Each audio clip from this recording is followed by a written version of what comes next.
You ready? Okay. Good evening, and welcome to tonight's Zoning Board of Appeals hearing. Let me introduce some members of town government that assist this board. To my left is Paul Henning, attorney for the board, and to his left is Blaise Donato, planning in the planning department. You are here tonight seeking relief from the Smithtown zoning ordinances, and it's our job to try to help you achieve your relief that you are requesting wherever possible. It's up to you to provide us with precise and accurate information so we as a board can make a decision based on the facts that you present tonight. We as a board must consider the 5 conditions, and they're listed here for you.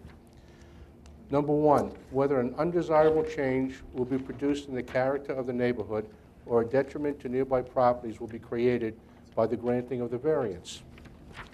2, whether the benefits sought by the applicant can be achieved by some other means. 3, whether the variance is substantial. 4, whether the proposed variance will have an adverse effect or impact on the physical or environmental conditions in the neighborhood. And 5, whether the alleged difficulty was self-created. Procedures. Cases will be called in the order they are advertised. When you are called, please present your certificates of postings and mailing to Mr. Donadio. Then you will be asked to go to the podium where you can state your name and address for the record and proceed to tell us why you need the variance. At the end of your presentation, if anyone in the audience would like to speak on your case, they will be given one opportunity to do so. Then the applicant can come back to the podium and answer their concerns. Once the public hearing is closed, no further information will be accepted concerning the case. There are 3 ways to find out about your case. 1, you can stay after the hearing, but there's no guarantee that your case will be voted on tonight. 2, you can call the planning office tomorrow morning. Or 3, you can wait and be notified by mail. We do have some adjournments. Case number 17467, Mary DeMayo. Is there anyone here for that? That case has been adjourned to March 22nd. Next case that's adjourned is case number 17489, Chris and Dawn Chikaritis. That's adjourned to March 27th.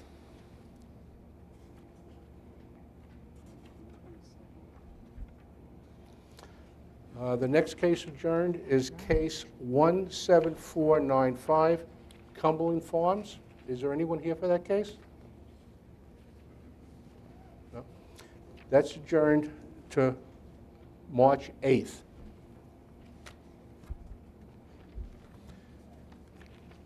The next case that's adjourned is case 17471, Williams Chevrolet. That case is adjourned to April 26th. Just a question on that. We've checked the property out, we have not seen a variance sign posted. So isn't there supposed to be a white sign posted on the property? If they were requesting if their intention was to request an adjournment, they would not have posted the sign. Okay, but isn't there a time period that you must, if you're requesting change in the property, that they have to post the sign prior to the change? They have to post the public sign 5 days prior to the date of the public hearing. Okay, all right, thank you. Okay. So that's April 26th. Thank you. You're welcome.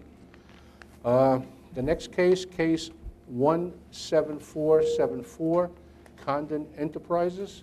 Anyone here for that? That case has been withdrawn. Yeah, there's one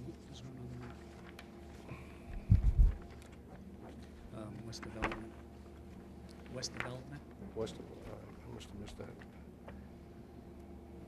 Oh, and the last one is case 17022, West Development Partners. Anyone here for that? That case has been withdrawn. Thank you. Please. Thank you, Mr. Chairman. The first case on the agenda, number 17486, Vasiliki Batsetis, 21 Barbera Road, Comac. The location of the property, the east side of Barbera Road, 227 feet south of Chardonnay Road. The property is zoned R21. The applicant is requesting a variance to reduce the minimum side yard setback from 16 feet to 10 feet and total side yards from 34 feet to 30 feet for proposed 130 square foot first floor and 130 square foot second floor addition. Increase the front yard paving from 25 to 32%, which is existing.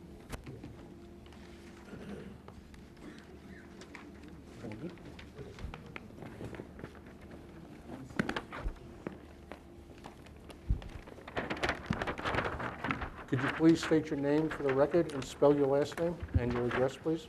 Gennaro Cozzolino, Gennaro Cozzolino, 2125 Deer Park Avenue, Deer Park, New York, 11729. Thank you. Would you like to tell us why you're here tonight? Good evening, Mr. Chairman, members of the board. My name is Gennaro Cozzolino, representing the homeowner Vasiliki Metsidis, residing at 21 Barbera Road, Comac, also known as Section 44, Block 5, Lot 9, located in the R21 zone. We are requesting relief from the board to construct a 6.5 by 20 foot, two-story side addition. The proposed addition will consist of a storage space on the first floor and 2 walk-in closets on the second floor, connecting to the master bedroom. The proposed addition requires variances for side yard setback, permission to build at 10 feet from permitted 16 feet, a difference of 6 feet, variance for total side yard setback, permission to build at 30 feet from permitted 34 feet, a difference of 4 feet, and a variance to increase the maximum permitted paved surface in the front yard from 25% to 32%, a difference of 7%. The proposed addition will have no significant impact to the environment, will not affect any of the adjacent properties, and will fit in with the character and nature of the neighborhood. Okay, thank you. Thank you. Does the board have any questions? No question. Planning? No comments. Thank you. Thank you very much. Should I have a motion to close this case? Oh, I'm sorry. Is there anyone in the audience that'd like to speak on this? No? Then can I have a motion to close, please? I'll make a motion to close the case. All in Second. favor? Aye. Case closed. Thank you. Thank you. Good evening.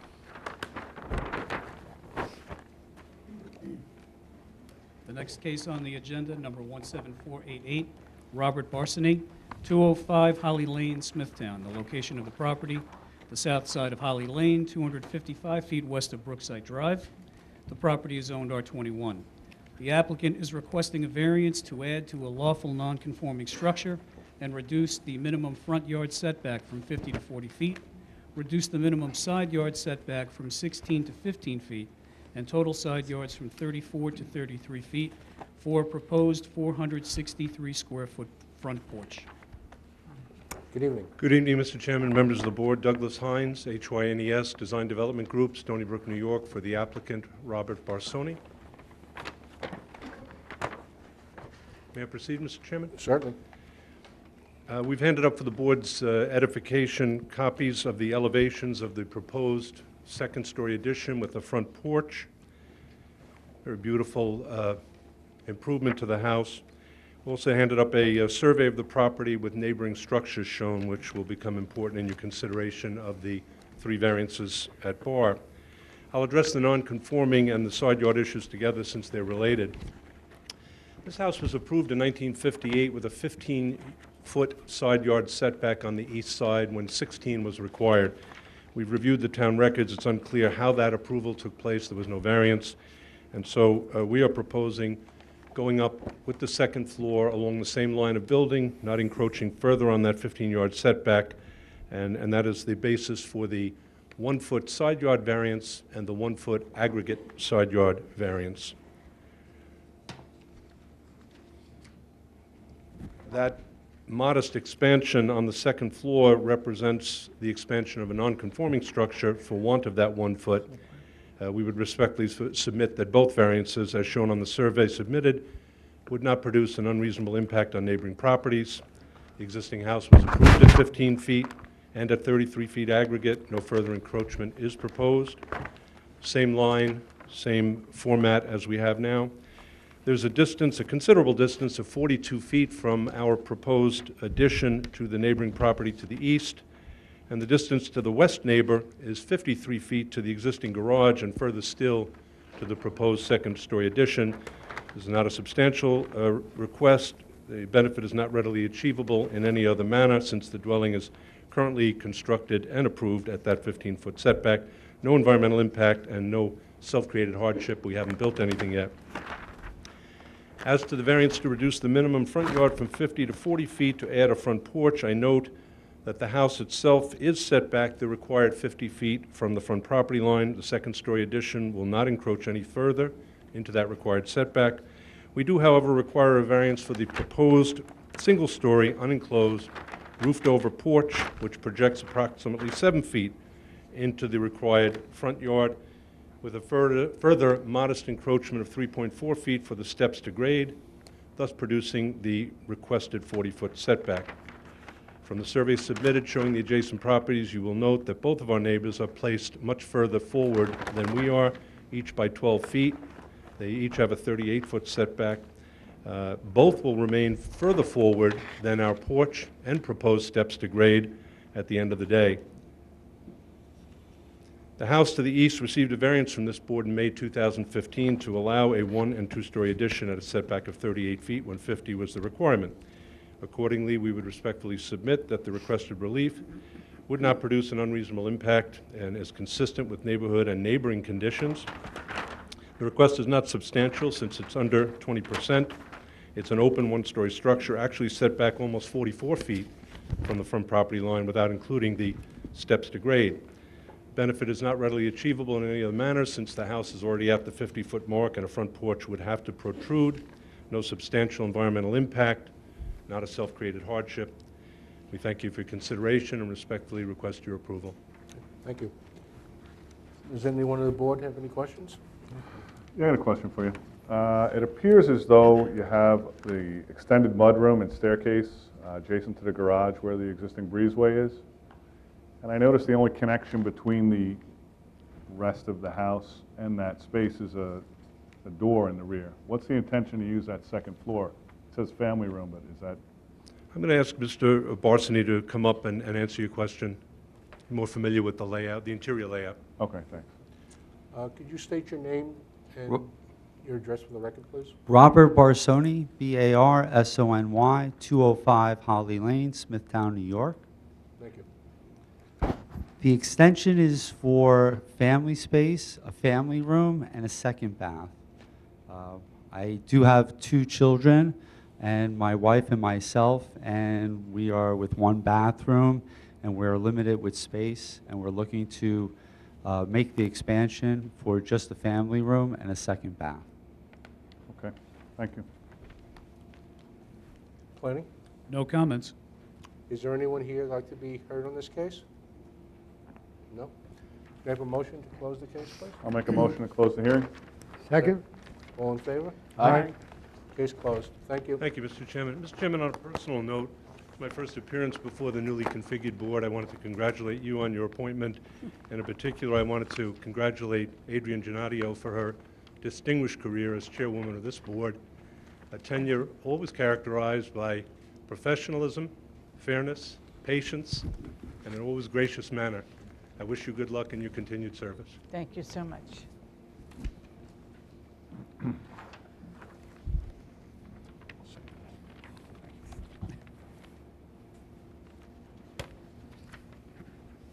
The next case on the agenda, number 17490, Stephen Hershowitz, 319 Browns Road, Wisconsin, the location of the property, the east side of Browns Road, 313 feet south of Summerfield Drive. The property is zoned R10. Thank you. The applicant is requesting a variance to permit an accessory structure in the side yard and reduce the side yard setback from 12 feet to 0 and total side yards from 28 feet to 15 feet for an existing 80-square-foot shed. Are you the applicant? I'm the applicant's wife. Oh, I'm sorry. Phyllis Hershowitz, 319 Browns Road, Wisconsin, New York. 11767. Thank you. Thank you. Okay, yes, the reason for our variance is we're requesting of Chapter 322-9B. Oh, okay. Better? We're requesting a variance on Chapter 322-9B. We're requesting to... Excuse me, I think you're still going to have to pull it. There you go. Is that better? Yeah. Okay, put it up here. Essentially, what we want to do is reduce the minimum side yard from 12 feet 9 inches and a total side yard from 28 feet to 15 feet. We're also Chapter 322-12B to permit an accessory structure in the required front and side yards. I want to thank you for the opportunity to present our reasons for requesting a variance for our shed. Let me start out by saying that this shed has been situated in the same location for over 30 years. No other level location in the rear yard exists. It's behind a 6-foot fence located in the rear of the side yard facing the backyard and cannot be seen from the street. Because there's a pool in the backyard, we needed a safe place to store the supplies and equipment. Since both cars are always parked in the garage, there's no storage space available for for pool essentials. We have no other safe location for storing this essential equipment. What I'd like to do at this time is to actually show you a picture that we do park both of our cars in the garage.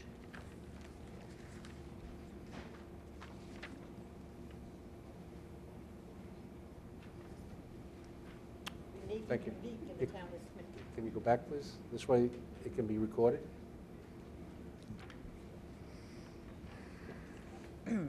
The shed has also been used to store children's toys and bicycles, especially after my son's brand-new bike was stolen from our front driveway. The only place to situate this 8x10 shed is in the current location. It was placed as far back on the side yard as feasibly possible, since no other level space is available in the rear yard. We've incorporated the shed into the landscape by strategically planting flowers and perennials. Additionally, a 3-foot, 6-inch distance from the house structure allows safe access from the rear yard to the front. And again, I have 3 pictures.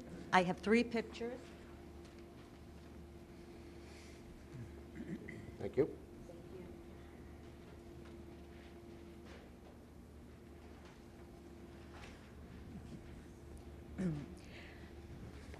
Have to remember my microphone. Use of the property will not change the spirit of the neighborhood nor infringe on a neighboring owner's rights, use of equipment of his own land. Location of the shed still preserves the appearance and ambiance of neighboring properties and will not affect property value.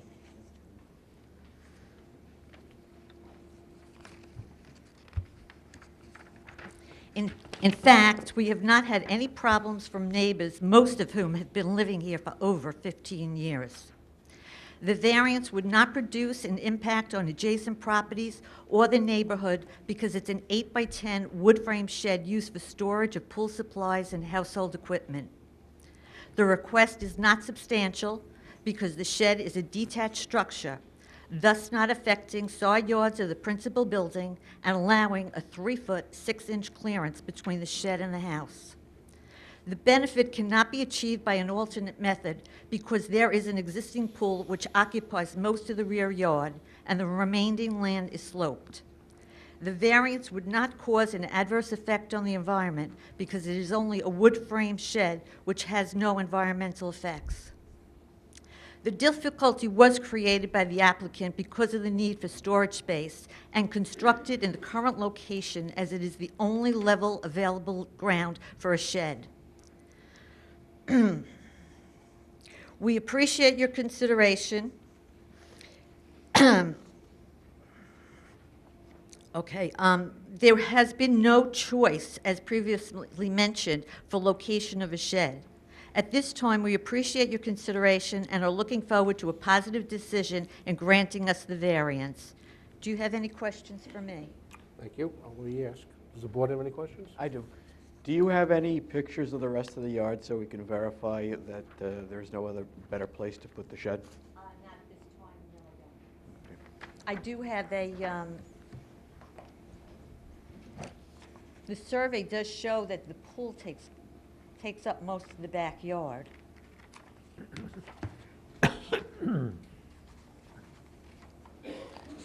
I don't know if that'll, I mean, it's not a picture. This survey? Yes. I have a very large pool in the backyard. It's a T-shaped pool.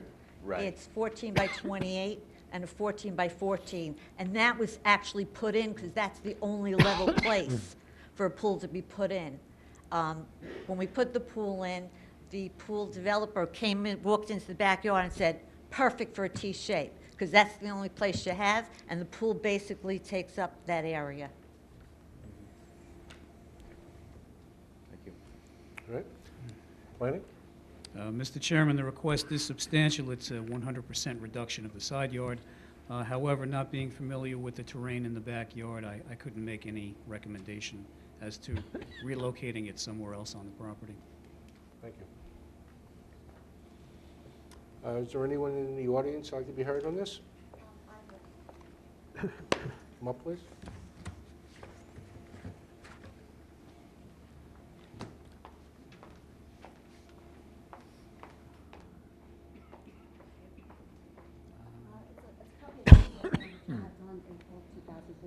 You might want to give that to the chairman.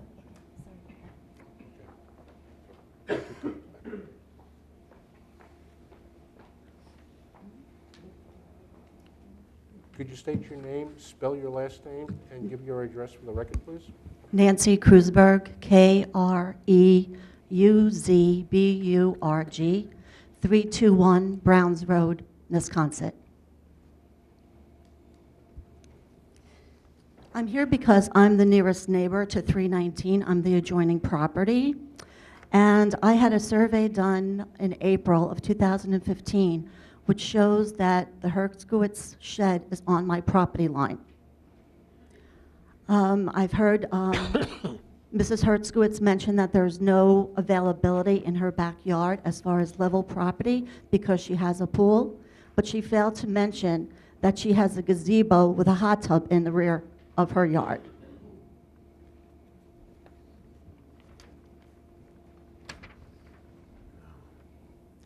And that's basically it, because it's infringing on my property line. Her shed is right directly on my property line, in the side yard. All right, thank you. Thank you. Would you like to come back to address your concern, please?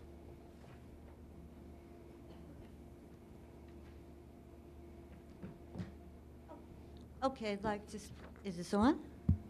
Okay, I'd like to start by saying that people who live in glass houses Please, just, should not throw stones. Okay. What I would like to indicate is that Nancy has been living at the home next door to me for over 15 years. If you look at the pictures that I have presented, you can see that the fence is on the property line. They also put on an additional fence that extended to the front of their house. Now, that fence is still 9 inches from my shed. So it's very difficult for me to believe that she thinks that my shed is on her property. She also believes that the neighbor on her other side of her house, that their shed is also on her property line. We all live in the same Newbrook in the Woods development. We all have the same amount of property parcel of each other. It's virtually impossible that at this time she could say that my shed is on her property. It was there when she moved in. It was there from the previous people who had no effect. A title company would not have given clearance to any individual if there was an impact of something improper on their line, considering that she was able to get a clear title to get a mortgage to her property. I feel is sufficient evidence to show that that shed is on my property line, on my property. okay, thank you. I got a question for you. One of the things that we sometimes struggle with is if it is in fact at 0, which is what, regardless of whether it is or it isn't, you're asking for this board's relief to reduce the setback from 12 to 0, which would effectively put the shed on the property line. My question is, suppose something happens to that shed and you need to paint the side of it or you have to repair the side of it, how would you do that without going on your neighbor's property? Okay, I realize that what you're reading is saying to 0. However, there is a 9-inch gap. There is enough room. In fact, when we had to put in for the propane heater, that had to be replaced. And they had no problem replacing the tube that went from the tanks along the side of the shed into the backyard. There is 9 inches. If we did have to paint it, then with a long roller, we would be able to reach it. And you can see on my original request, I wrote 9 inches. I just assumed that because you were going in feet, or I should say the planning board goes in feet, that it went to 0. But it is a 9-inch away from the property line. The fence is or the shed is? The shed is. Do you have that survey that was submitted? And it's also obvious on the pictures that the shed is away from the fence, which is on the property line. What would you do if you had to replace some of the wood on the shed, not just paint it? Then I'd probably have to take it down. I mean, we were able to do the roof. I mean, where there's a will, there's a way. You could probably go to the top of the shed. You could replace it from the inside of the shed. You don't really have to be on the outside to repair the wood. Right. Well, couldn't there be a will or a way to regrade some of the other part of your property to put the shed on? The other part of the property, no, it's too, we've looked at it. I mean, in all honesty, it probably would have been less expensive, less time consuming to just put a smaller shed somewhere else on the property line. Like I said, this is the 35-year-old shed. I mean, if I'm trying to save it, it's because I have no other place. I really do not want to leave my cars on the driveway or park it on Browns Road, which is a main road in Smithtown. Trying to keep the area as clean and neat as possible. We're That's the other keeping problem. shrubbery, we're keeping plants there to keep it part of the landscape. So to go with a smaller one if I could, but it's still the same thing. So even if I replaced it with something else, it would still be in the same location. I'd still be going for the permit and still be going for the variance. I have no other choice. That's why I'm here tonight. Well, it appears you could turn the shed sideways, and then you'd be 2 feet off the property line and still have the same size But it would shed. still be on the side yard. It Yeah, would but still you'd be, it would but still be on the side One yard. of the things that we rarely, if ever, do, except in extremely rare circumstances, is approve to 0 because it really is an impact on your neighbor. But that's where I'm indicating, and if I could show you on the picture that it's not to 0 and it's 9 inches. Well, basically what we have from you is a handwritten block on here, and what we have over here is a survey performed by a licensed New York State surveyor that says that it is on the property line. The shed's not on the property line, the fence is on the property line. According to this, the shed is on the line and the fence is actually on your neighbor's portion of the property. According to this survey, which is a licensed survey submitted and signed off on, this survey that came in with the application has a handwritten box on it that just says shed, so obviously that's... Shed is 9 inches away, but again, if that was the case, then a clear title wouldn't have gone through. Well, and I would have guess had what I'm take it trying to say down. is this board tries to find alternatives so we don't have to flat out deny you. And I'm trying to get that from you, what is acceptable that would meet your objectives. Otherwise, you leave us no choice but to say, sorry, it can't go to 0. Well, should I move the shed out? Well, that's what we're This finding way? out. That's what we're trying to find out is there somewhere else it could go? Is there a different orientation that the shed could go? You know, rather than us trying to determine on our own what's going to work for you. You said you only have 3'6" to get past from the house to the shed, so moving it closer to the house is going to be a problem. But if you're able to orient it in a different direction, where if the shed is 8 by 10, and the 10-foot wide portion is now basically causing you to have 9 inches at the property and 2 foot or 3'6" at the house. If you turn it 90 degrees, you basically have the 8-foot section that way, and now you picked up 2 feet. So now you don't have any problems, and it's still in the same part, which is the part of your property which you said is the only spot it can go. And it, Can I answer that? Well, can You you have come to up, commit. please?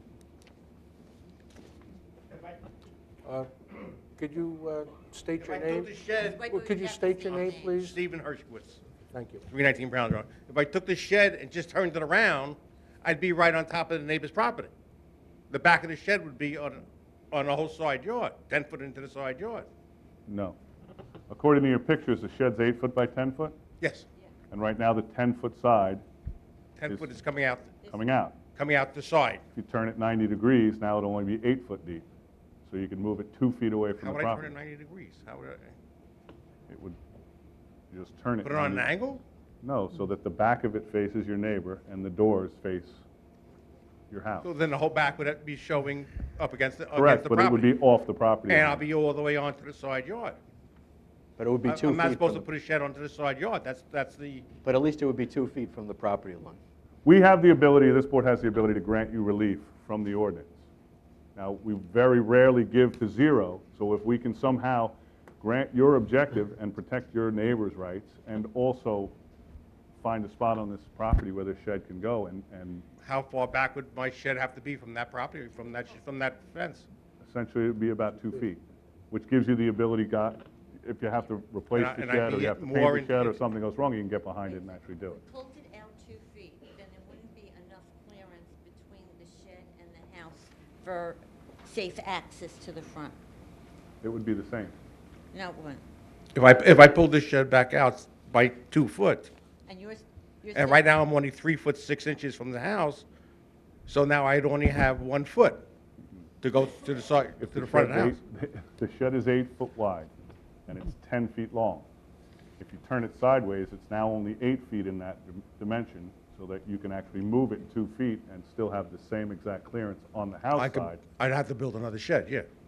Because you just can't pick up the shed and move it, but, yeah. Yes. All right, thank you.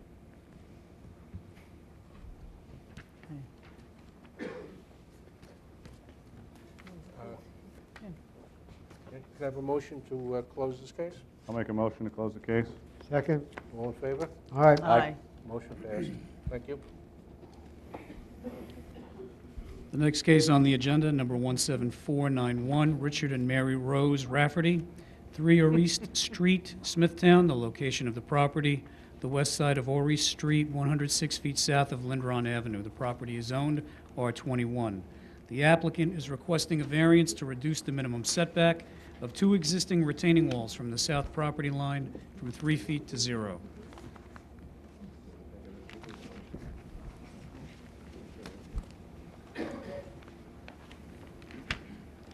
Thank you.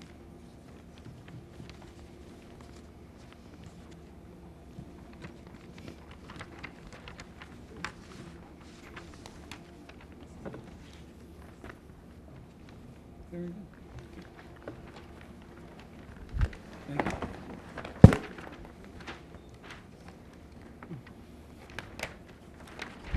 Good evening. Good Could you evening. state your name and address, please, for the record? I'm Mary Rose Rafferty. Spelling is Rafferty. I'm here to represent myself and my husband, Richard Rafferty, who's in attendance. We are the homeowners residing at 3 Oreste Street in Smithtown, Section 70, Block 5, lots 58, 59, Zone R21. We are asking for a variance of Section 322, subsection 13E, to decrease the minimum setback of 2 retaining walls from the south side of our property line from 3 feet to 0 feet and from 3 feet to 2 feet for 2 existing retaining walls. We have received a letter from Mr. Dan Lewis of the DEC closing the matter regarding their jurisdiction on our property based on the findings of a site visit from on 2/18/16. As far as the retaining walls, they would not produce an impact on the adjacent properties or the neighborhood because The retaining wall section that touches our property line does not encroach onto the property line of the neighbor, nor can it be seen from their back window of their home. It is in an obscure location from their home to the fence line. It is not substantial because the request for the setbacks on these two retaining walls on the south side of the property to be decreased from 3 feet to 0 feet and 3 feet to 2 feet is approximate, and it is minimal footage, and the footage is not hindering on the use of the neighbor's property by the neighbor. The benefit cannot be achieved by an alternative method because the retaining walls are interconnected and are the support to the foundation and the side walls in the retainment of the dirt and land to keep the pool that's there in place. The variance would not cause an adverse effect on the environment because the retaining walls are not below ground and the retaining walls are natural stone. The retaining walls act as a natural terrarium and retain moisture and heat from the sun, which provides essential nutrients for the plants that are contained in the surrounding gardens. We also had a site inspection as stated from the DEC. Mr. Dan Lewis came out on February 18th, and he had taken pictures and photos and had walked my property with me and had discussed the retaining walls and that they would have given us the permit from their office, but we had no idea that we in their ordinance or jurisdiction when we purchased the home. Apparently, there was a letter in 1990 given to the people that owned the property at that time. The house was not in existence then. That letter should have followed suit from the sale of that property, and then eventually when the home was built in 1992, each time that letter was supposed to accompany the sale of the home, we never received it. We were the fourth owners to that house. So we are requesting that the variance be granted, and we hope that we can work something out. All right, thank you. The board have any questions? No. Please. No comments? Is there anyone in the audience who would like to speak on this? No? All right, can I have a motion to close the hearing, please? Make a motion to close the hearing? Second. All in favor? Aye. Aye. Motion passed. Thank you. All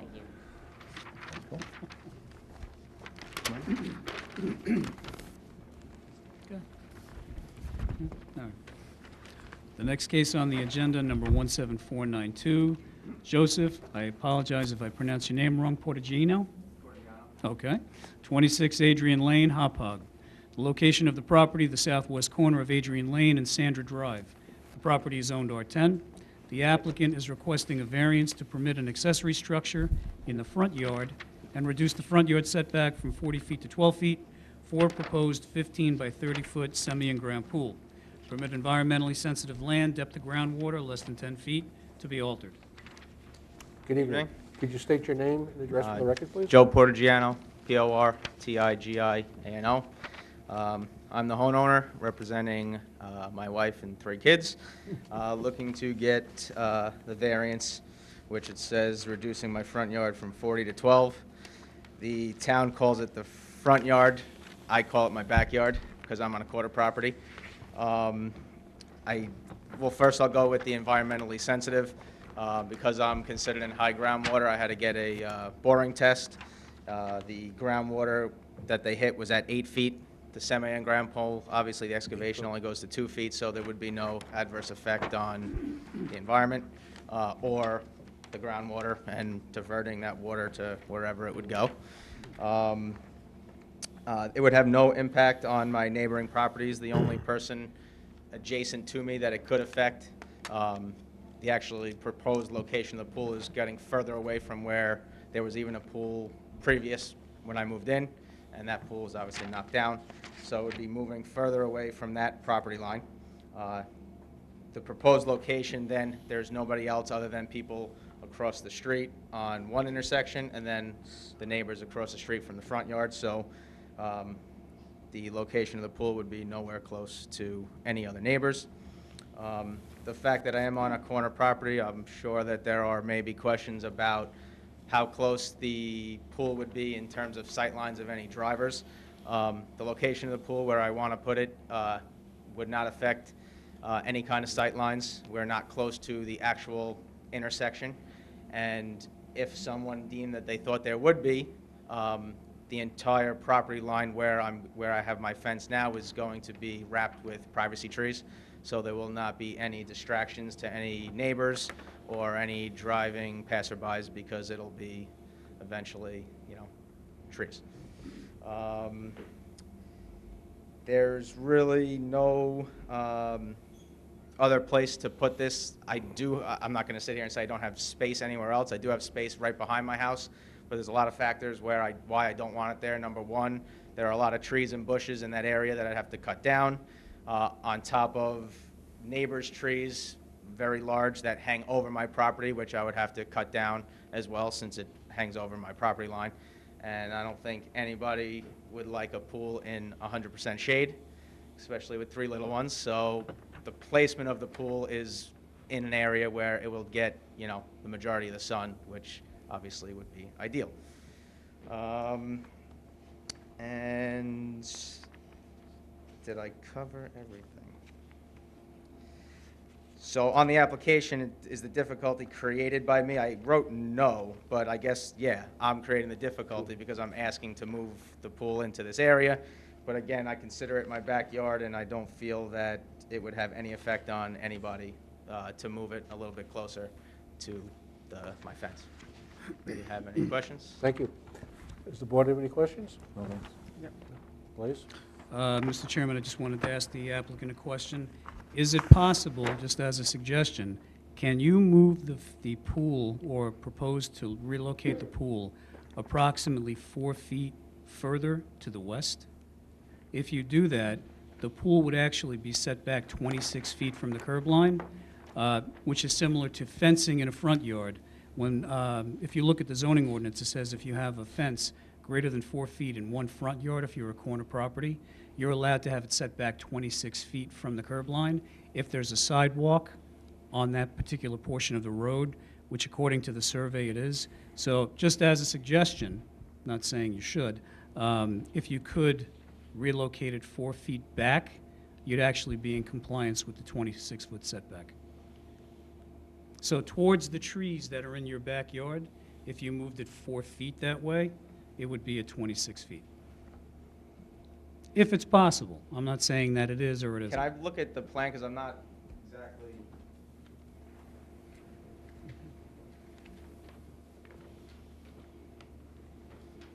Okay, so can you say that again? So if you're looking at your survey, Right? in this way, here's the proposed pool, right here, Mm-hmm. and this is the back of your house where all the trees and the shrubs are. Right? So if you could physically relocate the pool 4 feet back that way, Mm-hmm. the western portion or the eastern portion of the edge of the pool would be at 26 feet from the curb line. If it's possible to do it. I don't know how dense the tree coverage and the shrubs are back there. It may not be possible, I'm not sure. It would be possible. It would just be further into more shaded area, because that tree that's behind my neighbor's house, it's huge. So That's why I it say would be, I don't know if it is. So. Yeah, it would be more into shade. Okay. That position is, as much as I could track the sunlight, that's that would be where Okay. it would be. All righty, that was it. Right, thank you. Is there anyone in the audience like to be heard on this case? No? Can I have a motion to close this? Make a motion to close the hearing?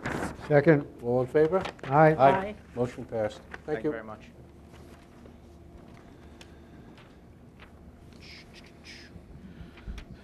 Mr. Chairman, the next case, number 17493, Frank Somo.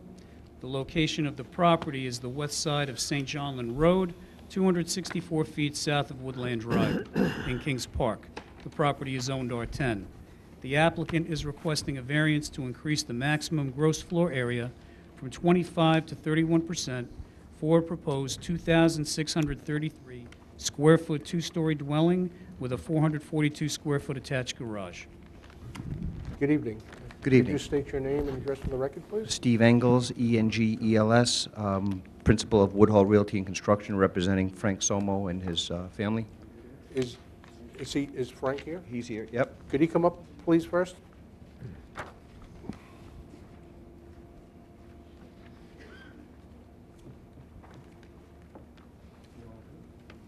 Frank, could you state your name and address for the record, please? Yes, Frank John Somo, Sommo, currently living at 1133 St. John Road, Kings Park, New York, All right, thank you. 1175. Would you like this gentleman to speak for you? Yes, sir. Okay, thank you. Now, your name and spell your last name, please, for the record. and your Sure, it's address. Stephen Engels, Engels. Thank you. Mr. Chairman, members of the board, thank you very much for the opportunity to make this presentation tonight. As Mr. Donovan from Planning had stated, we are seeking relief from the Chapter 322-9B. We are looking to increase our gross floor area from 25% to 31%.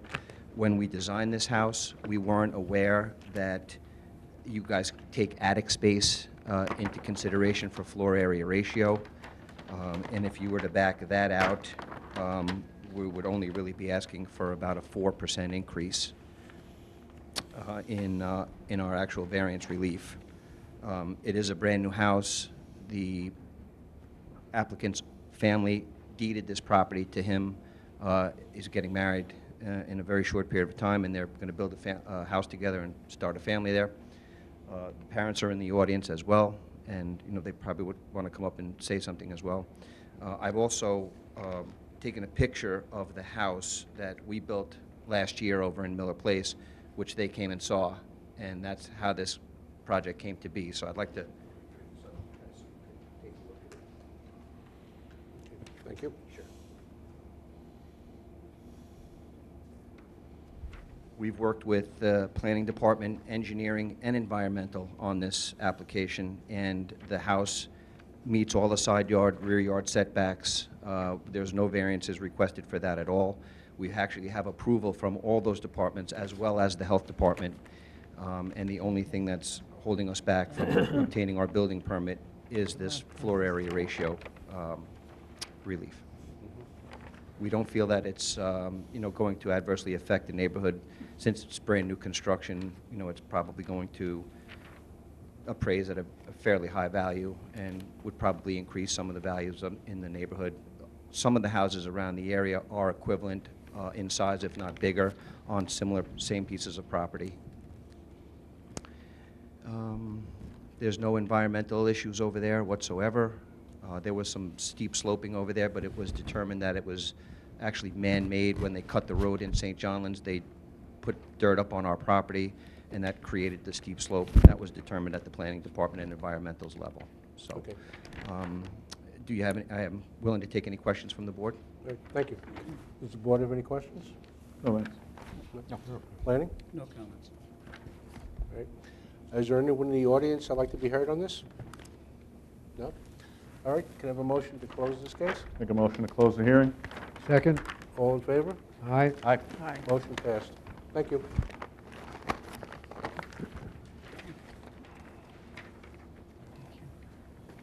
The next case on the agenda, number 17494, Mehmet Bolat, 231 West Main Street, Smithtown, the location of the property, the northwest corner of West Main Street and Edgewood Avenue. The property is zoned NB. The applicant is requesting a certificate of existing use for a filling station with convenience sales, a variance to reduce the minimum front yard from 50 feet to 1 foot for a canopy, reduce the minimum rear yard from 20 feet to 0 for an existing building, permit an accessory structure, the canopy, in the front yard, reduce the minimum parking spaces from 7 to 5, reduce the distance of a pump island to the front property line from 25 feet to 15 feet, excuse me, reduce the distance of a pump island to the building from 25 feet to 12 feet, reduce the minimum parking setback from the rear property lines from 6 feet to 2 feet. All right, thank you. Are you the applicant? No. Can I have the applicant first, please? Good evening. Could you state your name and address for the record, please? Mehmet, M-E-H-M-E-T, last name B-O-L-A-T. And your address? 231 West Main Street, Smithtown, 11787. All right, thank you. Would you like this lady to speak for you? Great. Thank you. Could Good you evening. state your name, spell your last name, and give your address for the record, please? Good evening, Mr. Chairman, members of the board. My name is Heather Sonnenberg, Sonnenberg, with J.R. Holtzmacher. My address is 3555 Veterans Memorial Highway in Ronkonkoma. I am here on behalf of the applicant and the owner of the Pit Stop gas station located 231 West Main Street in Smithtown. We are requesting a certificate of existing use for a filling station with a convenience store. The property is located on the corner lot of the north side of West Main Street and the west side of Edgewood Avenue, within less than a half a mile of the Nisqually River. The site is currently developed. It's a two-story, 3,386 square foot building.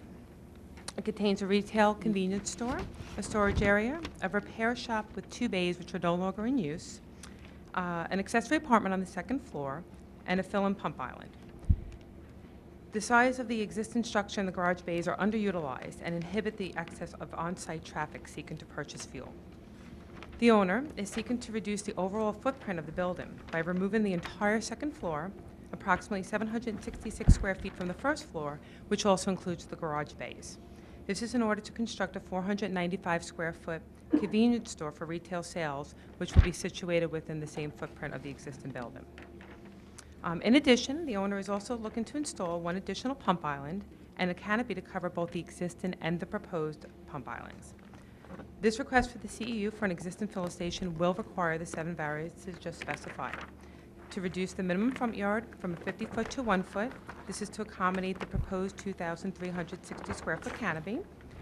To reduce the minimum rear yard from 20 feet to 0 for the existing 3,386 square foot 2-story building. To permit an accessory structure for the canopy in the required front yard, which accessory structures are not permitted. To reduce the minimum required parking from 7 to 5 spaces, which is currently higher than what is currently there now. To reduce the distance of a pump island to the front yard property line from 25 to 15 feet. Reduce the distance of a pump island to the building from 25 to 12 feet. And reduce the minimum parking setback from the rear property line from 6 feet to 2 feet. The proposed changes will drastically improve the property. The proposed use will not have a negative impact to the neighborhood or the surrounding neighbors. The reduction of the building will provide improved site access. In addition, there is a concern that increasing the number of the pump islands will increase the flow of traffic. It's not necessarily the case, given that the existing traffic that flows onto the site is not readily handled with the site configuration. The below-grade storage fuel was increased in the recent years to accommodate the existing patrons. The installation of the new pump stalls is to create a smoother flow of traffic that already exists on the site in order to effectively allow the timeliness of the fueling. The proposal to reduce the overall buildings to accommodate the adequate space for the additional pump so additional cars can enter onto the site and not line up along the street. So the intention is not to increase the patronage, but to accommodate the existing flow on the traffic. Thank you for your consideration. Is there surveys? Sir? Survey.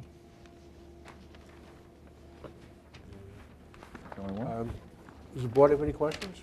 Can I see the survey? Yeah, we don't have a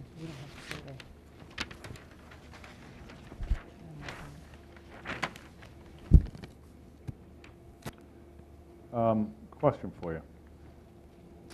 I see the survey is only, according to your plans, the new canopy is only going to be 11'9" tall. The new canopy, you Yeah. said? Correct. And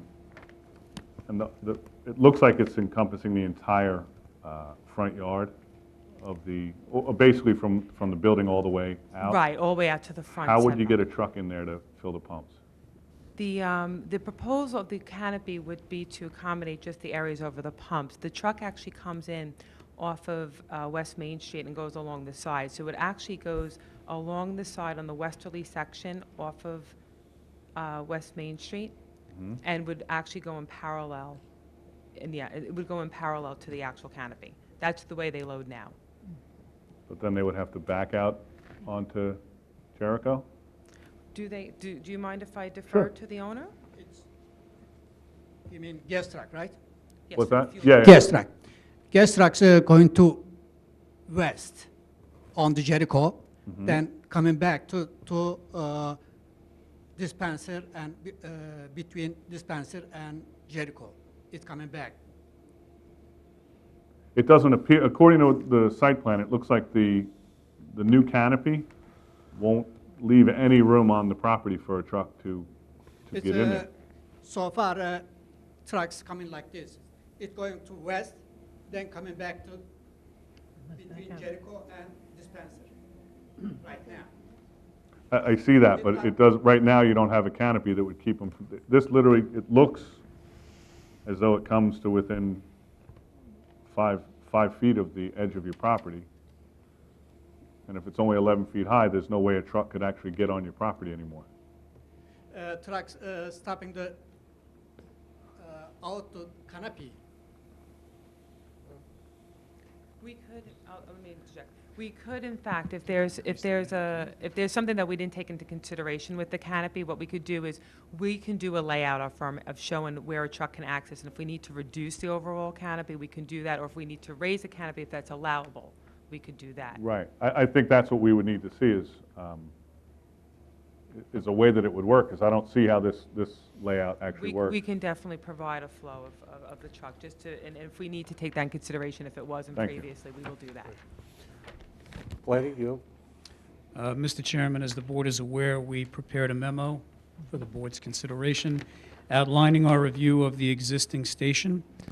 Based on the plan submitted with the proposal, it would appear that the reconfiguring of the existing site may actually be a benefit to the surrounding area, both visually and perhaps with respect to service for an additional pump, another gas aisle for customers to use.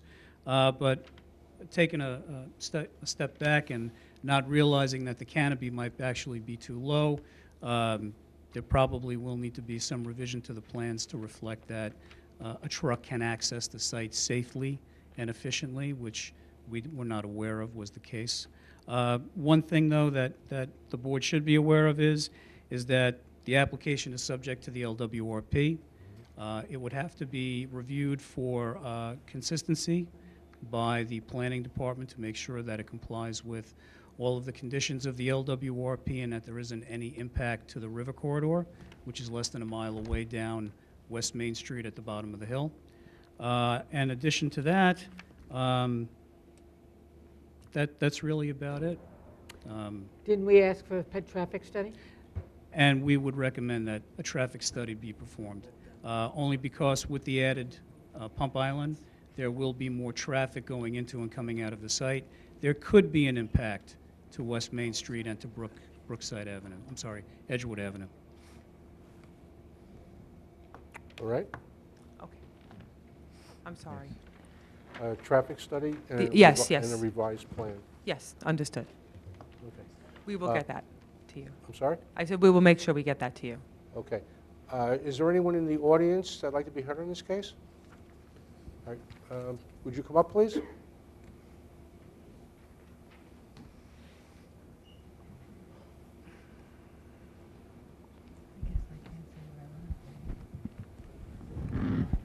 My name is Caroline Scannell, Scannell.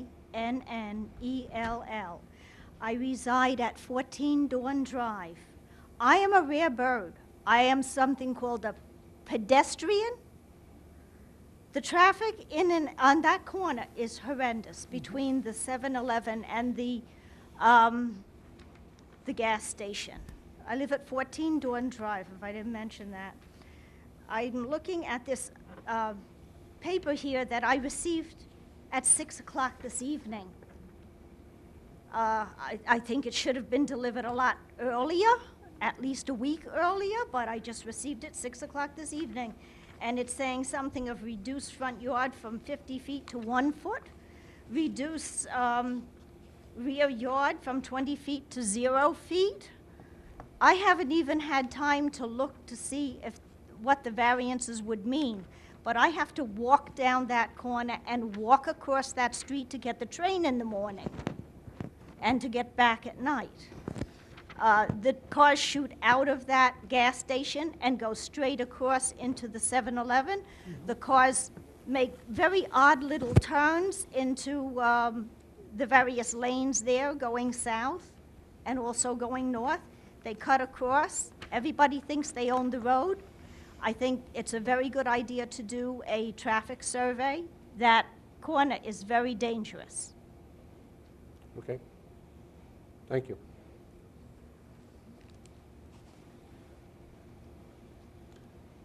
Would you like to answer any of her concerns? I think just to help, since she's just getting notification this evening, maybe to help further clarify some of the variances. The 50-foot to 1 foot. Excuse me, just address us, The 50-foot to 1 foot could definitely sound a little frightening, but that's just to accommodate a canopy. That's not to take away any of sort of walking abilities along the existing pavement or sidewalks. And as far as the rear yard from the 20-foot to 0, that's an existing condition right now, so we're just looking to maintain an existing condition.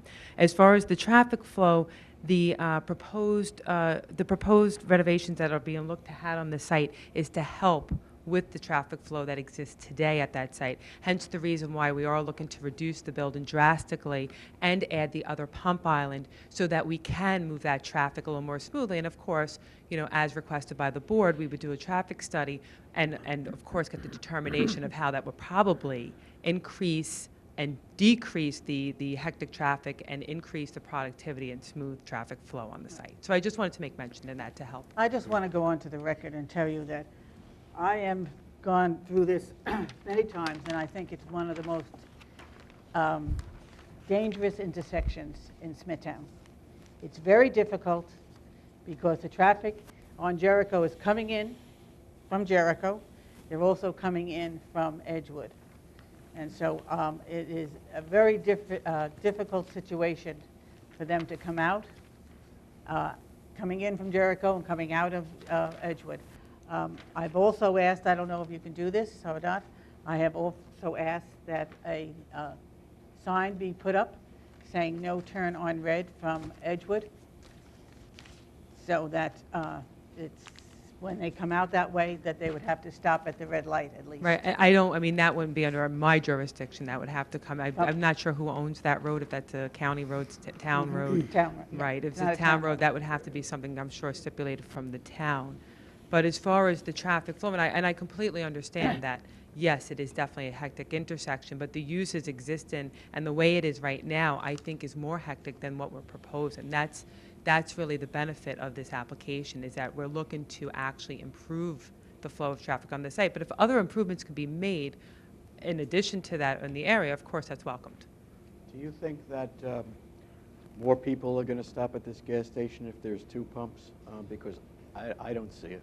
Have you, I mean, if you frequent or if you've been by this gas station, and I've been by this gas station on numerous occasions, I don't think that by adding a pump, you're going to increase the patronage. I think by adding the pump, you're going to move the same patronage that's constantly backed up going into this gas station. So the amount of cars in which you see, and if you take a drive-by during some peak hours and see the level of flow of cars trying to get in and out of this gas station today. So I don't think it's going to necessarily increase. I think it's just going to make it a little smoother. I agree. Can I tell you something? Certainly. And Edgewood and Jericho corner, transportation department put the no turn on the red side. It made a long line. Then they took back. Doesn't matter, I put the second island, it's always the Edgewood and Main Street always busy, especially morning rush hour, afternoon, people coming from to work.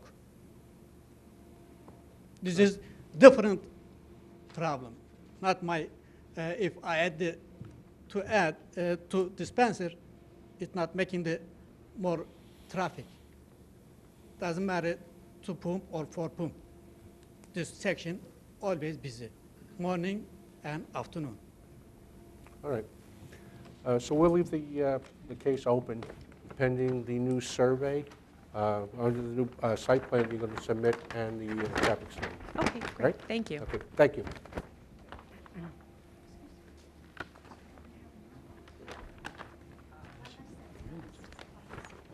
Do you want to set a date for them to come back? Because they're going to have the public have the ability to input.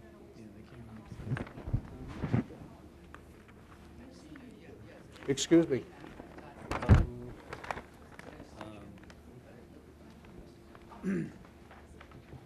When do you think you'd have everything ready? The survey is not, I'm not sure I can have that done by the end of the week. I referable and schedule that. So it may be several weeks to a month before that gets. You can't hear. Off the record? Yeah. Yeah. Yeah. Okay. Yeah, why don't you just go back there?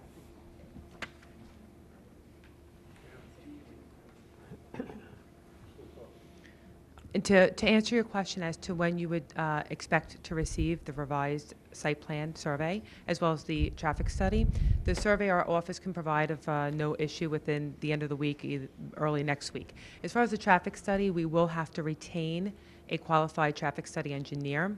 The time frame will be contingent on their availability and schedule, because they will need to obviously make an appointment to go to the site, actually do the survey, prepare the report, and provide their recommendation. I would expect, dependent on the availability of the schedule, a 3 to 4 week turnaround time, but can certainly give a reconfirmation to the town once I get a hold of individual. April 26th, Yeah, I think that would be reasonable. right? April 26th. Excellent. Okay. Thank you.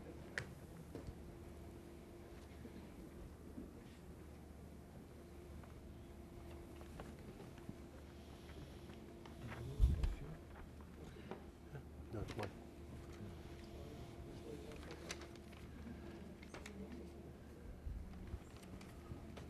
Okay. Stop by planning tomorrow. Yeah.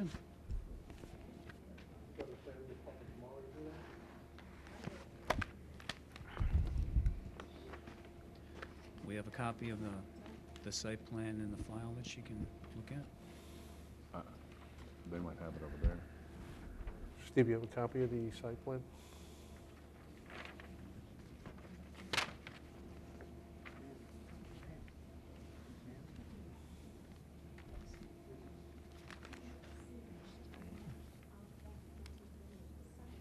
They're better off sending it to planning department just like everyone else. Yeah. This one?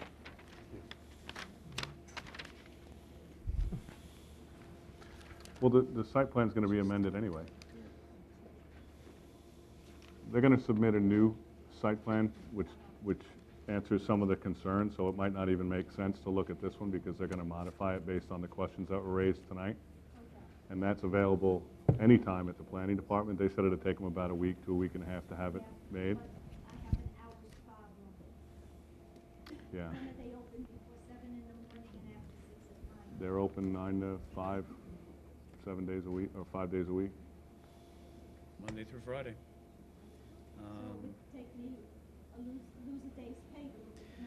If you want to give us your information, when the applicant submits revised plans, we can mail you a copy of it.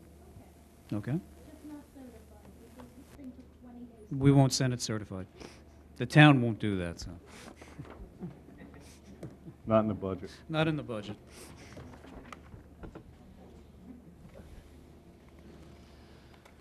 Okay, so they're all good? Last one? Last one? Okay. All right. All righty.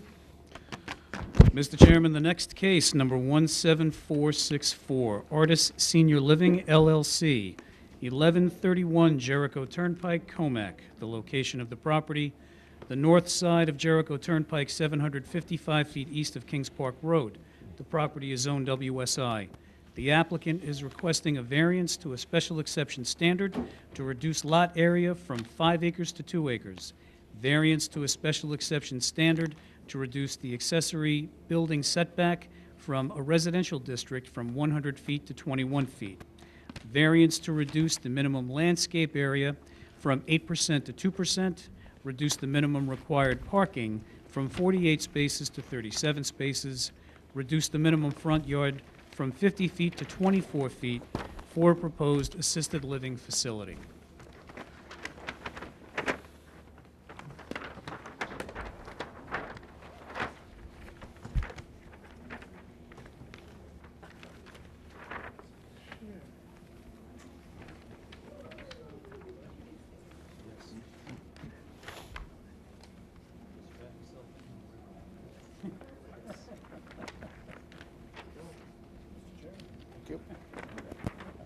Good, how are you? Thank you. Yeah, we'll take one, sure, why not? Paperwork.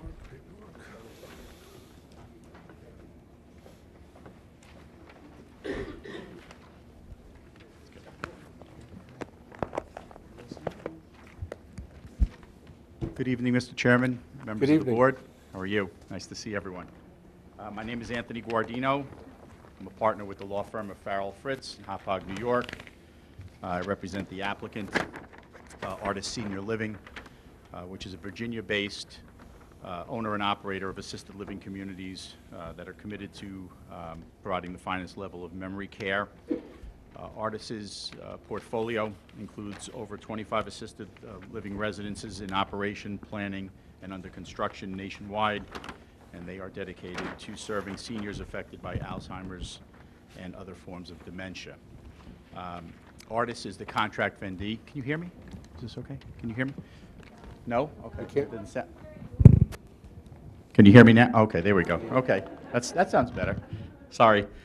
So Artist is the contract vendee of the property, which is located at 1131 Jericho Turnpike in Comac, is requesting that this board grant 3 area variances in order for it to construct and operate an assisted living community that would be approximately 34,000 square feet. It would be a 64-bed facility. I have with me Dale Koch from Bowler Engineering and Max Ferentinos, who is the Vice President of Artist Senior Living. Before I begin my presentation, because Artist Senior Living is new to Long Island and to this area, I'd like to introduce Max Ferentinos, and I'd like to introduce him to the board and just have him say just a couple words and tell the board what Artist is all about, because they have not built a facility here on Long Island. So Max, if you don't mind. Good evening. State your name, spell your last name. Yes, Your sir. address for the record, please.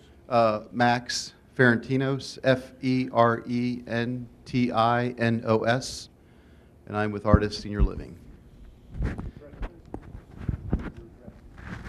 1151 Old Meadow Road, McLean, Virginia. Good evening, and thank you for your time. Artist Senior Living is a Bainham family-owned company. The Bainham family, outside of the D.C. area, probably not very well known. They've had a number of business ventures existing and over the years. Probably the best known is that they own a majority of Choice Hotels International. Another company, Sunbridge Capital Management, Sunburst Hospitality, where they own hotels, Realty Investment, which handles a lot of their other real estate assets, and most importantly, they used to be the owner of Manor Care Health Services, which was a large nursing home company nationwide, 30,000 employees in 32 states. The Bainham family divested of that company. They were acquired by HCR, and they're no longer in any way involved with Manor Care, but they founded the company and grew it, and then it merged with another company. So the Bainham family goes back a long way in the senior housing industry. They built and operated their first nursing home in 1959. As Anthony indicated, Artist Senior Living is based in the D.C. area in McLean, Virginia. The company, Artist Senior Living, was founded about 4.5 years ago by basically the senior team that came from Manor Care. So we've been now in place for 4.5 years. During that time, I think Anthony probably had an older date. Right now, we have 4 operating projects: Mason, Ohio, Evesham, New Jersey, Olney, Maryland, Great Falls, Virginia. We have an additional 4 that are under construction that are slated to open over the next 3 to 6 months. Those include a facility right outside of Philadelphia in Lower Moreland, one in Princeton, New Jersey, one in Boca Raton, Florida, and one in Brantford, Connecticut. In addition to those, there are another 23 sites that are in active development right now, 5 of which are in New York, and one of which is the Comac site, which is our first project on the island.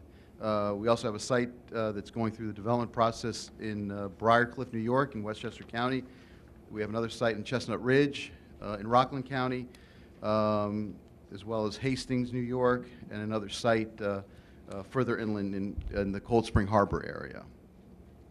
So Artist's geographic footprint, basically stretches north to the Boston area and as far south as Florida, with the bulk of activity really the mid-Atlantic up to Boston being the bulk of our work. What we're proposing for this site is a 64-bed, two-story memory care assisted living residence, specifically and totally designed for individuals suffering from dementia and other forms of Alzheimer's. The building is in its 5th generation. This building originated and originally was designed during the Manor Care days, which go back about 20 years. So the building over the years has been refined and improved. And as I mentioned, the building designed from the inside out for no other purpose but to provide these residents a healthy, comfortable lifestyle with a controlled freedom. And with that, I'll turn it back over to Anthony. Right, so that's a little bit of background about Artis. Excuse me, I thought it was important for the board to know a little bit about the company. The site is a little shy of slightly shy of 2.5 acres. It's 2.45 acres. It's located on the north side of Jericho Turnpike. It's about almost 800 feet east of Kings Park Road. In the booklets that I handed out at Exhibit 1, you'll see a location map and a tax map and an aerial photograph. I'm sure you're all familiar with the site and the area. The property that's in question is currently vacant, but it had been improved before. It had been the site, from what I recall as a kid, of Uncle Henry's Smorgasbord restaurant. I don't know how many people remember that, but I actually remember it when it was the Indian Head restaurant, which was before that, in the 60s when I was very young. And I have a photograph in the booklet at Exhibit 6, shows the old restaurant that was there. But the buildings are all gone. And you see there were actually 3 curb cuts to the site there, but there are no buildings. The property is currently split zoned, with the front 295 feet being zoned WSI, wholesale and service industry, and the rear 53 feet zoned R10 residential. And that's where some of the relief is, or why some of the relief is required. Both zoning districts, as the board is aware, permit assisted living facilities with a special exception that would come from the town board. The subject property is located along a stretch of Jericho Turnpike, which I always perceive as being largely skipped over in terms of development. What's there in that short little stretch of probably less than 1,000 feet is exactly what has been there for almost 50 years with not many changes. To the east of the property is a building that is used now by Hart Roofing. And beyond that, there's a limousine rental company, both using buildings that have been there for a long, long time. And there are pictures in the booklet at Exhibit 7. To the east of the subject to the west of the subject property is a vacant lot, and then Northgate Shopping Center, which was expanded a number of years ago. And then to the north, you have a residential community. I believe it's a condominium community, but I may be wrong. And then to the south, you have the Courtesy Inn Motel, and this is now on the south side of Jericho Turnpike, Courtesy Inn Motel, and then Tudor Time Daycare Facility. So that's essentially what you have in the immediate area. And like I said, there are photographs of all of the uses in your booklet at Exhibit 7. As I mentioned earlier, we need 3 area variances from this board in order to construct the facility. The facility will be an attractively designed 2-story residential style building, which will provide ample parking and significant amounts of open space. You have in your booklet at Exhibit 9 Exhibit 8, I should say, a colored site plan, and then there's a black and white site plan behind that, and also some color elevations which show the architecture of the proposed building. The first variance that is required is to modify the special exception requirement for assisted living facilities to allow the development to exist on a 2.45 acre site where the town code requires 5 acres. Now, that section, I just want to point out, specifically contemplates a reduction in that amount from either this board, but more importantly from the town board. If the town board wants to reduce it, there are criteria there. If the site meets certain conditions, which we believe it meets, the town board has the ability to reduce that amount. But of course, this board has ability to vary all zoning provisions. So the building inspector denied based on that fact, and we are here asking for that variance before this board. The second variance is to modify the special exception requirement for assisted living facilities to allow an accessory building, which in this case would be the sewage treatment plant, to be set back 21.8 feet from a residential zone where a 100-foot setback is required. But I want to point out there, because that looks like a very, very significant variance, but the distance is actually 75 feet to the property line, because the way the town code is written, you measure from the zoning line. Now, the zoning line is just an imaginary line that is 53 feet closer to Jericho Turnpike than the property line, and we, of course, have to measure from that line. So that's why we're asking for a variance for 21.8 feet, but we are actually 75 feet from the property line. I also want to point out that, and I'll have Dale Koch talk about that in a little while from Bowler Engineering, but this accessory structure is mostly in the ground, the sewage treatment plant. This is not a one-story or a two-story building. This is almost flush to the ground. It's just going to be a few feet above the surface. So the building that we're measuring from is something that's relatively low. It's not a full one-story or full-height building. And then the third variance is to reduce the minimum required landscaping from 8% to 6.88%. And then finally, of course, we're going to need a special permit, or a special exception, I should say, from the town board. If this board grants the relief, we will then have to go to the town board, and hopefully the town board then would see fit to allow this use.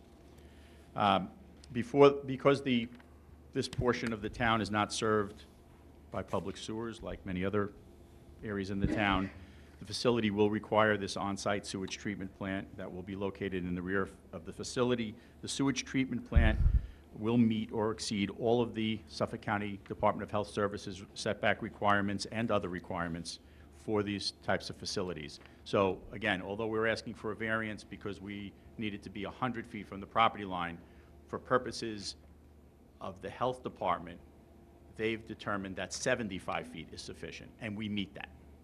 We actually meet that.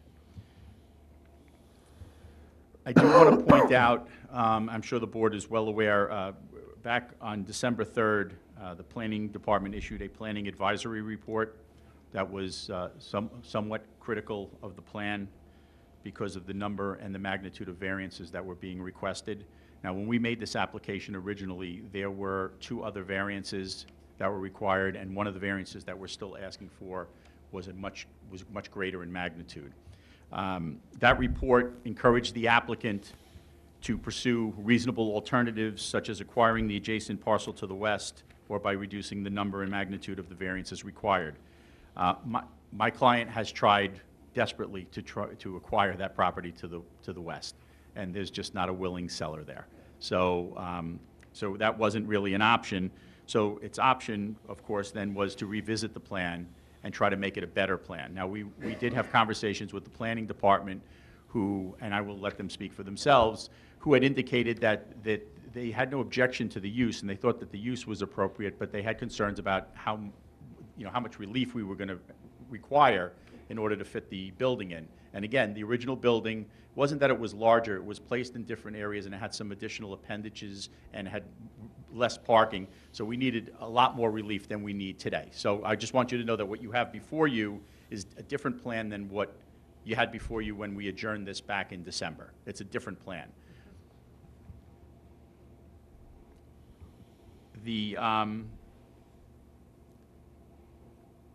And as I mentioned, so the 2 variances that were eliminated were parking. We actually provide enough parking on the site, which we didn't need, and quite frankly, we still don't think we need, because it just does not a big parking generator. But we wanted to meet the code and not ask for something that would make this application look like it was more intense than it really is. So we eliminated the parking variance by putting more parking on the site. We also reduced the front yard setback, which I believe, and again, I'll let planning speak for itself, that was one of the major concerns. We had a canopy in the front yard, And because the sewage treatment plant has some fairly significant, you can see on the site plan, significant setback requirements, it pushes the building towards Jericho Turnpike. Then we had this canopy that extended further towards Jericho Turnpike, and we didn't meet the required setback. And the concern was that this building would be like right up on the road. And that was a concern. And not only was that a problem, but when it's up against the road, you eliminated some of the landscaping that you could place in the front. And that was another problem. What we did is we eliminated that canopy so that the building now meets the front yard setback. And by doing so, we were able to add a significantly greater amount of landscaping. So whereas the front yard, or the landscaping that was required in the front yard with the original application required a 65% variance, we've reduced that now to just a 14% variance. So that's a big swing, a lot less relief. Okay. So if I can just briefly just address the criteria, the variance, before I turn it over to Dale Koch, I will do that now. As you know, there's a balancing test, the benefit to the applicant, what's right here, benefit to the applicant versus the detriment to the community. We think that there would be a great benefit to the applicant because, and to the community, because it will be permitted to proceed with the acquisition of the property, make a significant monetary investment in the development of the property, and bring a much-needed service. There's a great demand in Smithtown and other places for facilities like this. You know, fortunately or unfortunately, but we do need the facilities. So this will bring this service to the community. There will be no corresponding detriment to the health, safety, and welfare of the surrounding community. And then I'll just go through the 5 factors which demonstrate that. The first is that the requested variance will not produce an adverse impact upon the surrounding neighborhood. The applicant here is proposing an attractively designed 2-story residential-style building that will be sufficiently screened from view from the surrounding properties and from Jericho Turnpike by extensive landscaping. I do want to point out that the plan, Mr. Chairman, I see you're looking at it now, that plan, that site plan, the green-colored site plan, shows trees. Those are trees that are on the property today. That's not our landscaping plan. Our landscaping plan is going to supplement what's on the site. You don't have that yet. We haven't developed that yet. But as I was explaining to counsel for the neighbors, that we intend to supplement the landscaping between this facility, the sewage treatment plant, and the neighboring properties to the north. So there'll be more landscaping there. Therefore, the variance is needed from the minimum lot area and accessory building setback to residentially zoned and/or residentially used property will not have any adverse impacts on the surrounding properties or community. The variance from the landscaping requirements in the front yard will also not have an adverse impact on the community because the proposed landscaping, as I mentioned, is only 14% less than what is required. But more importantly, as you are all aware, there's almost no landscaping in front of any of the buildings along this stretch. So while we may be deficient by 14%, we have a lot more landscaping than almost all of the other uses in this short stretch of Jericho Turnpike. So I think it would be an enhancement to the area. While the requested variances from lot area and accessory building setback to the residentially zoned property represent a deviation of 50% roughly and 72%. Again, as I point out, the setback is really only a 25% variance because we're measuring to that imaginary line when we really can measure, or physically should be measuring to the property line, but we can't by code. You know, so these appear to be, you know, quantitatively substantial, but they're not qualitatively substantial because the use would actually fit on the property, but for the fact that the property is split zoned. Moreover, the applicant is proposing, again, sufficient landscaping to screen the proposed use from view from the surrounding properties and Jericho, which would mitigate any impact from the variances. And again, front yard landscaping variance is only 14% deviation, so that variance is neither quantitatively or qualitatively significant. The third is there is no feasible method to achieve the proposed assisted living facility other than the required variances because the site and the proposed site plan are severely constrained by the lot's split zoning and also the physical location of the on-site sewage treatment facility and the associated health department imposed setbacks. The fourth is the proposed facility will be located on a site that was previously developed, so it will have no adverse impact on the physical environmental conditions. As I mentioned, there was a commercial restaurant use on the property years ago. The Jericho Turnpike corridor in this area is mostly developed. It's surrounded by retail, commercial, and office uses, so there will be no adverse impact on the physical and environmental conditions of the neighborhood or district. And finally, the alleged difficulties I submit are created by the lack of public sewers in the area, which require the applicant to construct a sewage treatment plant. It's not even really zoning, it's the fact that you need the sewage. You can't have this type of use. You can't have it. There's no possible way to provide this much-needed service without public sewers if you don't build a sewage treatment plant. And that sewage treatment plant, which is a relatively small building in the ground, but as you can see from the plan, requires very, very significant setbacks in open areas, and that requires this building to be pushed forward. So that's creating the need for most of the variances. And in any event, as the board is aware, a finding of self-created hardship is not dispositive anyway. So what I'd like to do now is just introduce Dale Koch to describe the site plan and the operation of the facility and maybe talk about the internal circulation. And Dale, if you wouldn't mind talking about the sewage treatment plant, because I think that's of great importance to the neighbors. Thank you. Good evening. Can you state your name, spell your last name for the record, Absolutely. please? And your Good evening, address? Mr. Chairman, members of the board. Dale Koch. I'm with the firm Bowler Engineering, 2929 Expressway Drive North in Hauppauge, New York. So as Mr. Guardino stated, the site is located at 1131 Jericho Turnpike in Comac. It's on the north side of Jericho Turnpike. Jericho Turnpike's a state right-of-way, as we all know, services 2 lanes of traffic in each direction, east-west. The existing site is undeveloped. It has right now 3 curb cut access points onto Jericho Turnpike, and it's zoned wholesale service industry and R10 residential. So the proposal before you is a 64-bed artist-assisted living facility. I'm going to try and keep most of this as brief as I can. I don't want to repeat everything, but we are proposing access onto Jericho Turnpike. We are eliminating one of the existing curb cuts, and then we will have 1 full access or full movement curb cut and 1 exit-only curb cut. That's to the west. So cars will be able to traverse across the front of the building and then exit after they drop family members off, or maybe just make a quick stop to run inside. This, from an access management standpoint, is much more beneficial and positive than what we have today.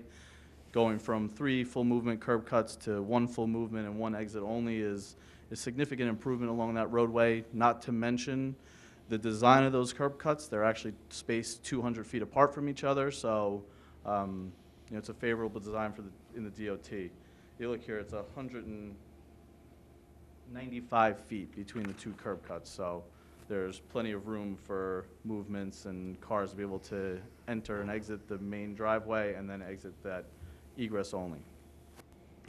On the site, we are proposing a trash enclosure. This is towards the back of the main parking area on the east side of the site.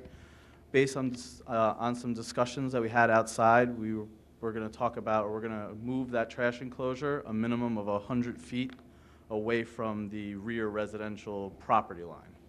So we'll increase the setback for that trash enclosure. It increases its setback from the residential uses, and it also helps from an operational standpoint for the artist senior living. So it's a good modification. There's going to be a new 48-stall parking lot that actually includes 5 land bank stalls. That meets the town code, but as Mr. Guardino said, this is a pretty low traffic generator. We don't expect to use all 48 of those stalls. That's why the last 5 there are going to be land bank stalls, and we'll keep that as landscaping in the front. On the southeast corner of the site, there's a proposed enclosure. That's where there'll be a generator and the transformer for the electrical power.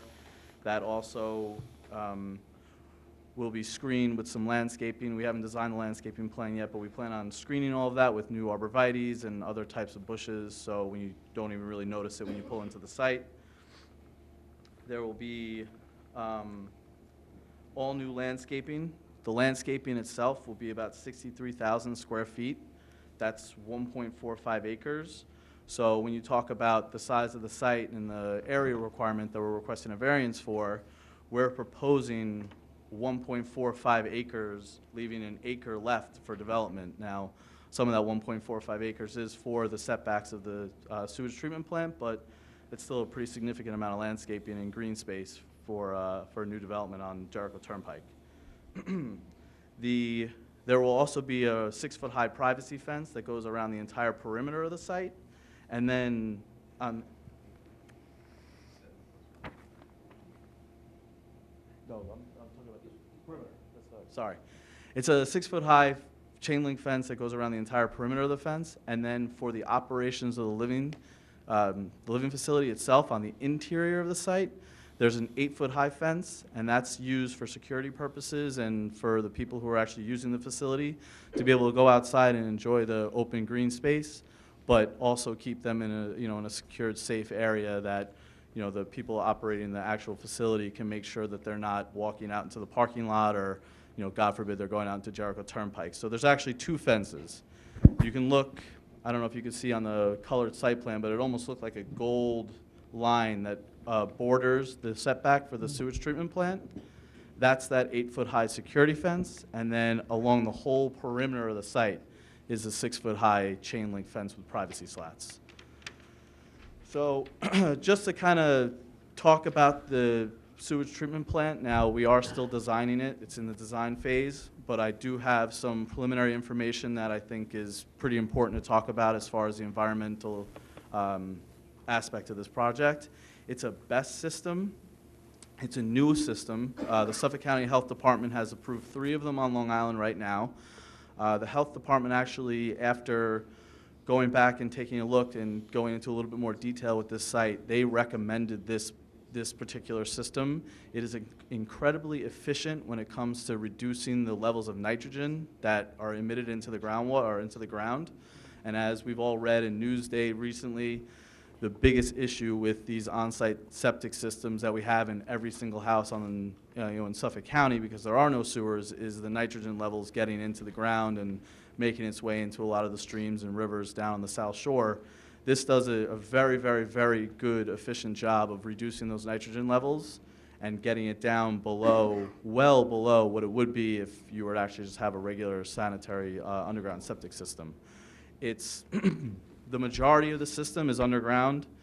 There are some structures that come up. The design is going to be less than 1 story, but the part that's less than 1 story is just going to be a shed for some of the controls and some of the venting equipment for when there's maintenance that's done to the system. Otherwise, everything's contained in stainless steel tanks underneath the ground, and then the wastewater is discharged into leaching pools and is discharged into the ground just like any other septic system would on Long Island or in your house into cesspools. And then the remainder of the sludge is held in a storage tank, and that's actually picked up and carted off-site. Another little fact of this system is they've taken some of the technology from what the new modern gas stations have, and they have, when the trucks come to pick up the sludge, they have the pickup port to pick up the sludge, and then there's actually a vapor recovery port. So the vapors are actually captured by the truck, so when they're pumping that out, you don't smell anything. It's all contained, it's all self-contained in that system. So in general, between the setbacks, the significant landscaping, like I said, it's almost 1.5 acres of landscaping. We meet the parking. We are requesting a setback to residential. We talked about the 100-foot setback requirement. We are 21.8 feet to that residential property line, but we're providing 75 feet, the residential zone line, but we're providing 75 feet to the property line. So we're really only requesting a 25-foot variance. Not taking into account this storage treatment plant, that's going to be the majority of which is going to be underground, so this small shed. If you look at the building itself, that's 155.6 feet away. So the building actually meets the setback requirement. It's the sewage treatment plant that is creating the variance. And then the minimum landscaping coverage between the parking and the right-of-way, which we're required to have 8%, and we're just under 7%. So it's we're fairly close to obtaining that landscaping, and even though it doesn't count to the actual count because you have to go before the parking stalls. Those 5 parking stalls that we're proposing in front of the building will all be landscaping, they won't be parking. So that'll be an additional landscaped area in the front yard. So with that concludes my presentation. If anyone has any questions, I'd be happy to answer them. Yeah, I just have a question. On the sewage treatment plant, the everyday usage, are there odors emitted from this? No. Or is everything self-contained underground? Everything's self-contained underground as if you would have your cesspool at your house. You know, there's obviously going to be vents at the building, just like any other building, commercial building or residential building anywhere. And then once it goes underground, it's underground.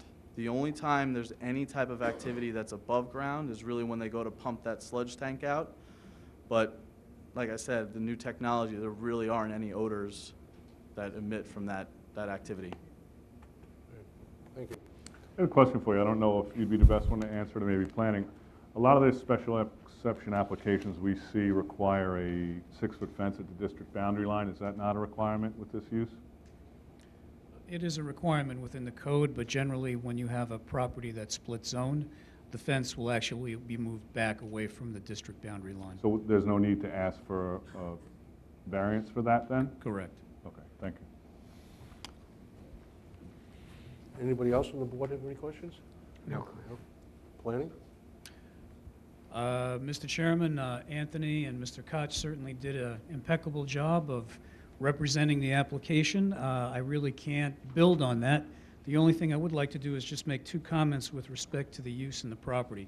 The first is the use. The use itself that's being proposed is a considerably less intensive use than the other uses that would be permitted on the property, and certainly uses that are represented by the businesses that are currently operating in that portion on Jericho Turnpike. This type of use would probably generate less traffic on site. There would be less traffic issues with respect to entering and exit the site, so it would certainly have much less impact on the Jericho Turnpike corridor in general, as opposed to a pool sales facility or a filling station or a limousine service or a roofing company. The second thing is that because the use of the property has so many variables, the board should really consider, does this use actually fit on the property? It is required to have 5 acres by the ordinance, but what's being proposed actually does work on the just about 2.5 acre site that's there. We just want the board to take into consideration that the applicant did revise their plans. They reduced the variance request substantially.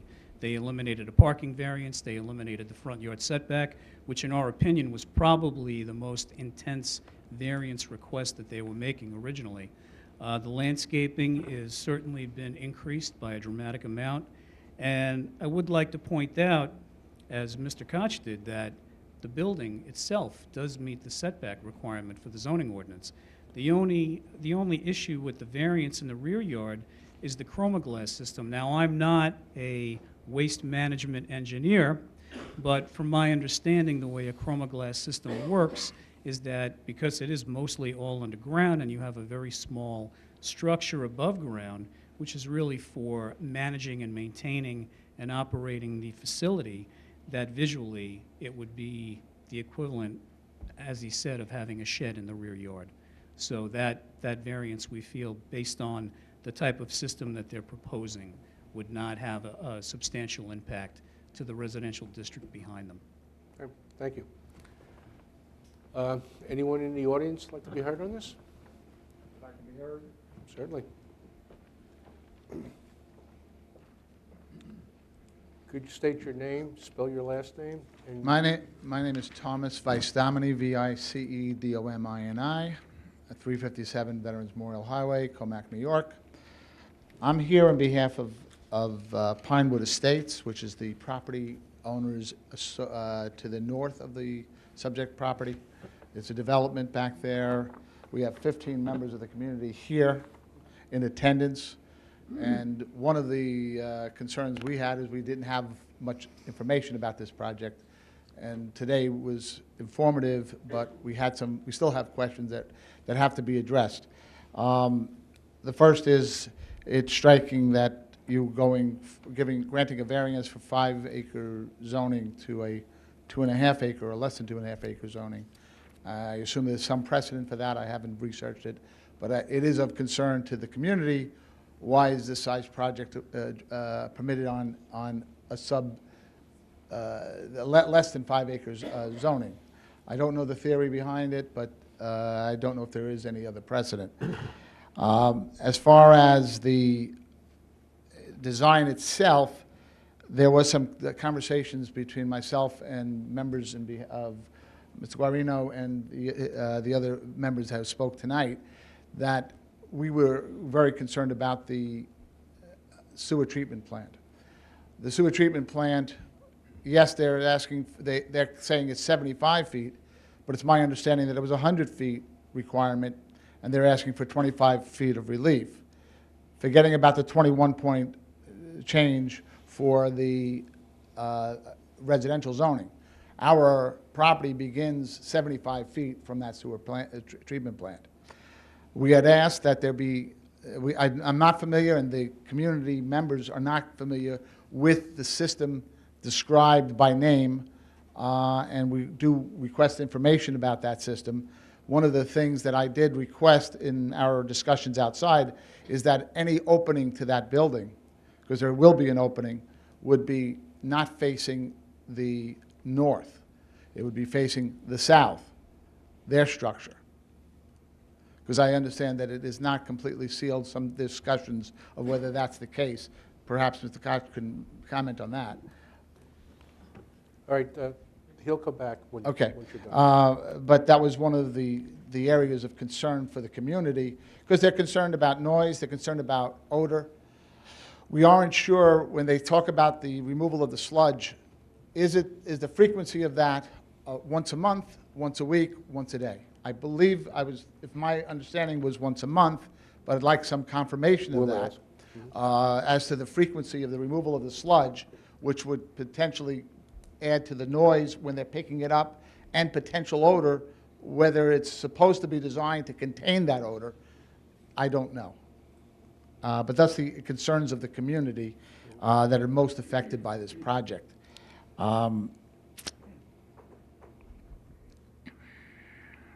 They also indicated that the height of the structure would be less than 1 story, and they put that on the record as far as the sewer treatment plant itself, that most of it would be contained below ground, below grade, with some leaching pools, if I'm describing it accurately. I may be misstating that, but the pools would be below the surface of the ground. The concern also was regarding the shielding of the project from the community, and I'm not certain as to what landscaping they are planning for that rear portion that's adjacent to our property. They're talking about an open fence back there. Is it a slotted fence, or it's a chain link, and is it what type of fence they're intending to put in there? We now have a stockade fence on our side of the property, and the trees that they're showing on some of the maps are really the trees that we planted, or the community that was planted in the development adjacent. Those are the ones that border the property. If you see on your, I've only been handed this about an hour ago, but I did walk the property, and I do know that those trees are there, and that's what they are. So we would be concerned as a community that the town consider some shielding, some concern about any odor, concern about noise. We had requested that the dumpster, which is shown on the site plan as to the rear portion, be moved forward. There was a basic understanding, and I don't know how planning and whether the site plan will allow for it, but that's something that we as a community would prefer it not be closer to, as far away from our property as possible, at least that 100 feet requirement that we were discussing, and they put on the record before. That was something that was generated from our conversation outside. So there is some benefit in not being the first on the calendar. But, and those are the concerns. One of the, I'm not sure how they're measuring the landscaping, because they show it in my reading as in only a portion of the property, but I don't know where they're talking about calculating their landscaping. So I'd like some clarification on that as well, if they can address those issues.